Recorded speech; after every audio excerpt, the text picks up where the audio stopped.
नमस्कार दोस्तों।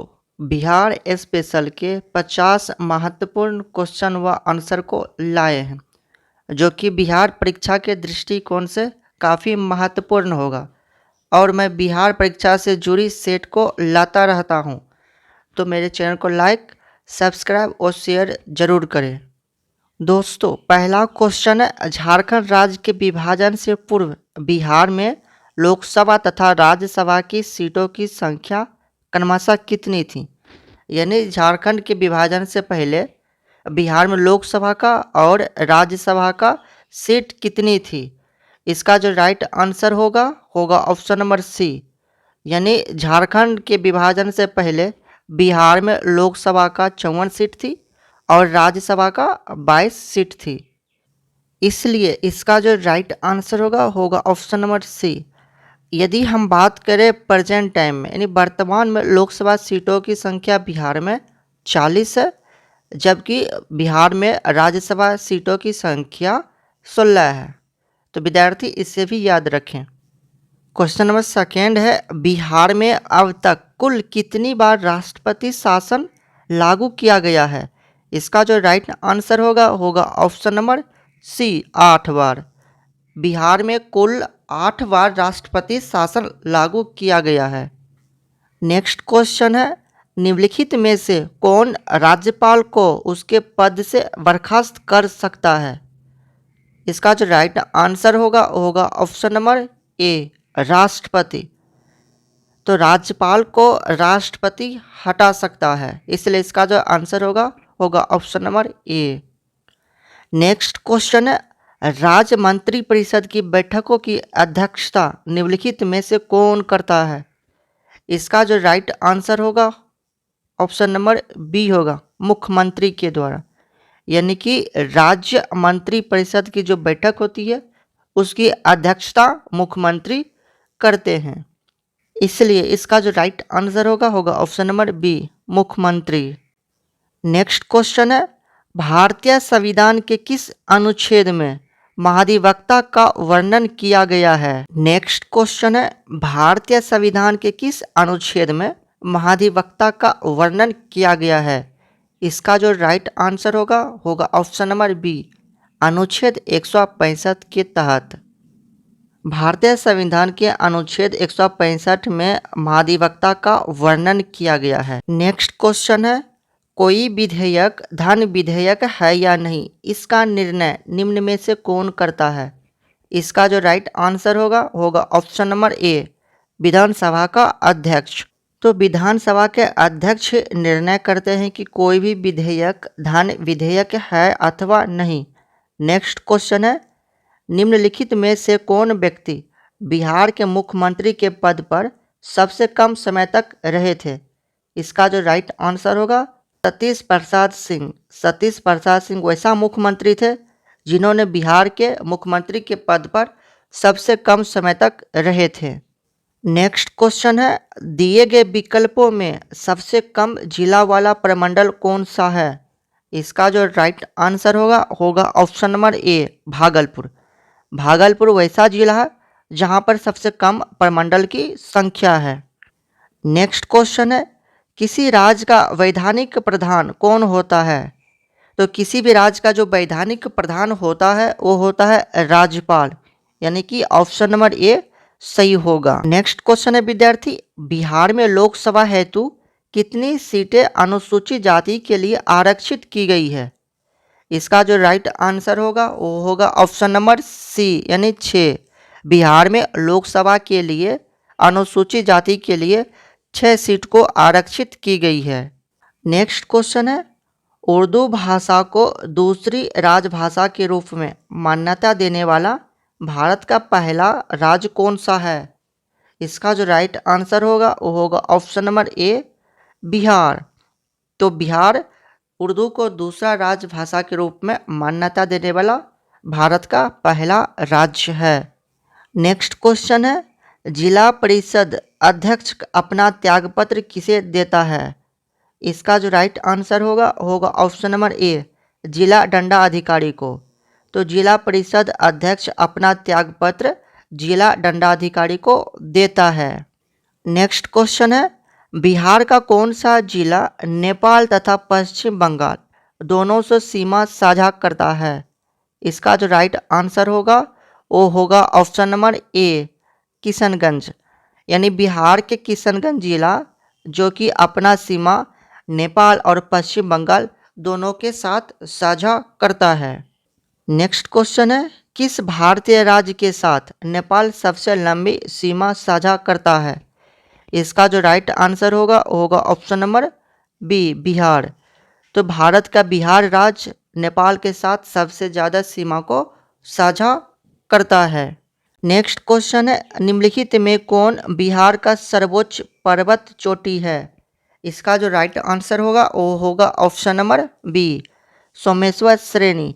यानी सोमेश्वर श्रेणी की बिहार का सर्वोच्च पर्वत चोटी है। नेक्स्ट क्वेश्चन है विद्यार्थी, बिहार में सबसे अधिक वर्षा किस जिले में होती है? इसका जो राइट आंसर होगा वो होगा ऑप्शन नंबर सी, किशनगंज। यानी बिहार के किशनगंज जिले में सर्वाधिक वर्षा होती है। नेक्स्ट क्वेश्चन है, बिहार में आपदा प्रबंधन हेतु सेदई फ्रेमवर्क को कब लागू किया गया था? इसका जो राइट आंसर होगा वो होगा option number B. Next question है, बिहार का कौन सा जिला जूट उत्पादन में अग्रणी है? इसका जो राइट आंसर होगा वो होगा option number C, Purnia. Bihar के पूर्णिया जिला जूट उत्पादन में सबसे आगे है। नेक्स्ट क्वेश्चन है, गंगा के दक्षिणी भाग के मैदान में कौन सी मिट्टी प्रमुख रूप से पाई जाती है? इसका जो राइट आंसर होगा वो होगा ऑप्शन नंबर ए, केवाल मिट्टी। तो गंगा के दक्षिणी भाग के मैदान में सबसे ज़्यादा केवाल मिट्टी पाई जाती है। नेक्स्ट क्वेश्चन है, कर्मनाशा नदी बिहार के किस स्थान पर गंगा नदी से मिलती है? इसका जो राइट आंसर होगा वो होगा ऑप्शन नंबर बी, चौसा के निकट। तो बिहार के चौसा के निकट कर्मनाशा नदी गंगा में मिलती है, इसलिए इसका जो राइट आंसर होगा वो होगा ऑप्शन नंबर बी, चौसा के निकट। नेक्स्ट क्वेश्चन है, कांवर झील बिहार के किस जिले में स्थित है? इसका जो राइट आंसर होगा वो होगा ऑप्शन नंबर सी, बेगूसराय। तो बिहार के बेगूसराय जिले में कांवर झील स्थित है। नेक्स्ट क्वेश्चन है, निम्नलिखित में से कौन सा जलकुंड मुंगेर जिले में स्थित है? इसका जो ऑप्शन दिया गया है विद्यार्थी, ऑप्शन नंबर ए है सीताकुंड। तो सीताकुंड मुंगेर जिला में स्थित है। और ऑप्शन नंबर बी दिया है सोमेश्वर कुंड। तो सोमेश्वर कुंड भी मुंगेर जिला में स्थित है। और ऑप्शन नंबर सी है ऋषि कुंड। ये ऋषि कुंड भी मुंगेर जिला में स्थित है, इसलिए इसका जो राइट आंसर होगा वो होगा ऑप्शन नंबर डी, उपरोक्त में से एक से अधिक। तो इसका जो ऑप्शन है सीताकुंड, रामेश्वर कुंड और ऋषि कुंड, ये तीनों मुंगेर जिला में स्थित है। नेक्स्ट क्वेश्चन है, राजपुर नहर परियोजना किस नदी पर स्थित है? इसका जो राइट आंसर होगा वो होगा ऑप्शन नंबर ए, कोसी। तो कोसी नदी पर राजपुर नहर परियोजना स्थित है। नेक्स्ट क्वेश्चन है, 2011 के जनगणना के अनुसार जनसंख्या की दृष्टि से बिहार का सबसे छोटा जिला कौन सा है? इसका जो राइट आंसर होगा वो होगा ऑप्शन नंबर बी, शेखपुरा। तो शेखपुरा 2011 जनगणना के अनुसार जनसंख्या की दृष्टि से बिहार का सबसे छोटा जिला है। नेक्स्ट क्वेश्चन है, बिहार के किस जिले का महिला साक्षरता दर सबसे न्यूनतम है? इसका जो राइट आंसर होगा वो होगा ऑप्शन नंबर सी, सहरसा। तो बिहार का सहरसा जिला का साक्षरता दर यानी महिला साक्षरता दर सबसे कम है। नेक्स्ट क्वेश्चन है, कनाट वंश का अंतिम शासक कौन था? इसका जो राइट आंसर होगा वो होगा option number A, Hari Singh Dev. तो हरि सिंह देव कनाट वंश के सबसे अंतिम शासक था। नेक्स्ट क्वेश्चन है, निम्न में से किस पाल शासक की राजधानी मुंगेर में स्थित था? इसका जो राइट आंसर होगा वो होगा option number B, Devpal.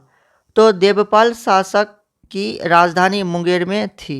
Next question है, दरभंगा में एक दुर्ग एवं जामा मस्जिद का निर्माण करवाने वाला सुल्तान था। इसका जो राइट आंसर होगा वो होगा ऑप्शन नंबर सी, मोहम्मद बिन तुगलक। तो मोहम्मद बिन तुगलक जो कि दरभंगा में एक किला का और जामा मस्जिद का निर्माण करवाया था। नेक्स्ट क्वेश्चन है, शेरशाह ने मुगलों के विरुद्ध संघर्ष में किससे सहायता प्राप्त किया?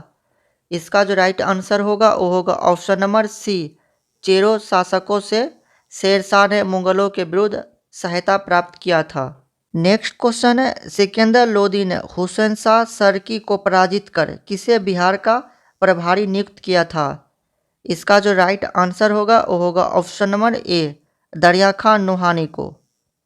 नेक्स्ट क्वेश्चन है, चौसा के युद्ध में शेरशाह ने हुमायूं को कब पराजित किया था?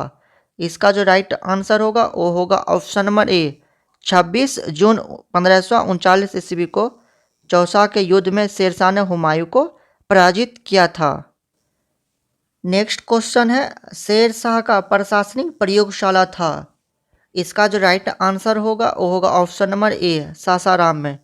तो शेरशाह का जो प्रशासनिक प्रयोगशाला सासाराम में स्थित था। नेक्स्ट क्वेश्चन है, शेरशाह ने अपने शासनकाल में पटना में एक दुर्ग का निर्माण कराया था तथा पुनः इस नगर को राजधानी के रूप में विकसित किया था, तो इसकी चर्चा है। इसका जो राइट आंसर होगा वो होगा ऑप्शन नंबर बी, तारिख ए दाऊदी में। तारिख ए दाऊदी में शेरशाह के पटना में एक दुर्ग का निर्माण का जिक्र किया गया है, जो कि एक राजधानी के रूप में विकसित भी की थी। नेक्स्ट क्वेश्चन है, अकबर ने 1580 में बिहार में किसे गवर्नर या सूबेदार नियुक्त किया था? इसका जो राइट आंसर होगा वो होगा ऑप्शन नंबर बी, खान ए खानम को। खान ए खानम को अकबर ने 1580 में बिहार का गवर्नर या सूबेदार नियुक्त किया था। नेक्स्ट क्वेश्चन है, किस मुगल शासक के समय में बिहार में सर्वाधिक विद्रोह हुआ था? इसका जो राइट आंसर होगा वो होगा ऑप्शन नंबर ए, अकबर के शासनकाल में बिहार में सबसे ज़्यादा विद्रोह हुआ था। नेक्स्ट क्वेश्चन दिया है, सिख धर्म के प्रवर्तक गुरु नानक देव ने निम्न में बिहार के किस क्षेत्र का भ्रमण किया था? इसका जो ऑप्शन दिया गया है ए यानी मुंगेर, तो मुंगेर में भी सिख प्रवर्तक गुरु नानक देव ने भ्रमण किए थे। और ऑप्शन नंबर बी दिया है भागलपुर, तो सिख धर्म के प्रवर्तक गुरु नानक देव भागलपुर में भी भ्रमण किए थे। और ऑप्शन नंबर सी दिया है राजगीर, तो गुरु नानक देव ने राजगीर में भी भ्रमण किए थे। इसलिए इसका जो राइट आंसर होगा वो होगा ऑप्शन नंबर डी, उपरोक्त में से एक से अधिक। नेक्स्ट क्वेश्चन है, मुगल शासक फर्रुखसियार ने अंग्रेजों को बिहार तथा बंगाल में व्यापार करने के लिए किस वर्ष स्वतंत्रता प्रदान की थी? इसका जो राइट आंसर होगा वो होगा ऑप्शन नंबर बी, 1717 ईस्वी में। तो 1717 ईस्वी में मुगल शासक फारुखसियार ने अंग्रेजों को बिहार तथा बंगाल में व्यापार करने की स्वतंत्रता दी थी। नेक्स्ट क्वेश्चन है, किस मुगल शासक के शासनकाल में अंग्रेजों ने पटना में अपनी फैक्ट्री स्थापित की थी? इसका जो राइट आंसर होगा वो होगा ऑप्शन नंबर बी, शाहजहां के शासनकाल में अंग्रेजों ने पटना में अपनी फैक्ट्री को स्थापित की थी। नेक्स्ट क्वेश्चन है, अंग्रेजों की पटना फैक्ट्री का प्रधान जॉब चारनाक कब बना था? इसका जो राइट आंसर होगा वो होगा ऑप्शन नंबर बी, 1764 ईस्वी में। नेक्स्ट क्वेश्चन है, बिहार आने वाला पहला अंग्रेज यात्री था। इसका जो राइट आंसर होगा वो होगा option number A, Ralph Fitch. Ralph Fitch Bihar आने वाला पहला अंग्रेज यात्री था। नेक्स्ट क्वेश्चन है, बिहार में होम रूल लीग की स्थापना कब की गई थी? इसका जो राइट आंसर होगा वो ऑप्शन नंबर बी, 16 दिसंबर 1916 ईस्वी को बिहार में होम रूल लीग की स्थापना की गई थी। नेक्स्ट क्वेश्चन है, भारतीय राष्ट्र कांग्रेस का 27वां अधिवेशन कहाँ हुआ था? तो ये हुआ था पटना में। ऑप्शन नंबर बी सही होगा। नेक्स्ट क्वेश्चन है, मुजफ्फरपुर बम कांड जो कि 1908 ईस्वी में हुई थी में किसे फांसी की सजा हुई थी? इसका जो राइट आंसर होगा होगा option number B, Khudiram Bose को। तो मुजफ्फरपुर बम कांड में खुदीराम बोस को फांसी की सजा हुई थी। नेक्स्ट क्वेश्चन है, चंपारण में कृषि की स्थिति की जांच के लिए नियुक्त जांच समिति की अध्यक्ष कौन थे? इसका जो राइट आंसर होगा होगा ऑप्शन नंबर सी, एफ.जी. सलाई। एफ.जी. सलाई चंपारण में जो कृषि स्थिति की जांच के लिए एक नियुक्ति जांच समिति के अध्यक्ष थे। नेक्स्ट क्वेश्चन है, बिहार आने वाला निम्नलिखित चर्चित विदेशी यात्री में सबसे पहले यात्री कौन थे? इसका जो राइट आंसर होगा वो होगा ऑप्शन नंबर ए, मेगास्थनीज। नेक्स्ट क्वेश्चन है, 44वें तीर्थकर महावीर का जन्म कहाँ हुआ था? इसका जो राइट आंसर होगा वो होगा ऑप्शन नंबर ए, कुंडलग्राम में। तो 24वें तीर्थकर जो महावीर थे उनका जन्म कुंडलग्राम में हुआ था। नेक्स्ट क्वेश्चन है, अशोक के स्तंभ लेखों में निम्नलिखित में कौन सा बिहार में स्थित है? इसका जो ऑप्शन दिया गया है ए नंबर में लौरिया अरेराज, तो यहाँ पे भी अशोक के स्तंभ लेख बिहार में है। और ऑप्शन नंबर बी दिया गया है लौरिया नंदगंड, या तो लौरिया नंद। नेक्स्ट क्वेश्चन है, अशोक के स्तंभ लेखों में निम्नलिखित में कौन सा बिहार में स्थित है? इसका जो ऑप्शन ए दिया गया है लौरिया अरेराज में, तो यहाँ पर भी अशोक के स्तंभ लेख है। और ऑप्शन नंबर बी दिया है लौरिया नंदनगढ़, तो यहाँ पे भी अशोक का स्तंभ लेख है। और ऑप्शन नंबर सी दिया गया रामपुरवा, तो ऑप्शन नंबर सी भी सही है क्योंकि यहाँ पे भी अशोक के स्तंभ लेख है। तो इसलिए इसका जो राइट आंसर होगा ऑप्शन नंबर डी, उपरोक्त में से एक से अधिक। नेक्स्ट क्वेश्चन है, कनिष्क ने नेक्स्ट क्वेश्चन है, नेक्स्ट प्रश्न है,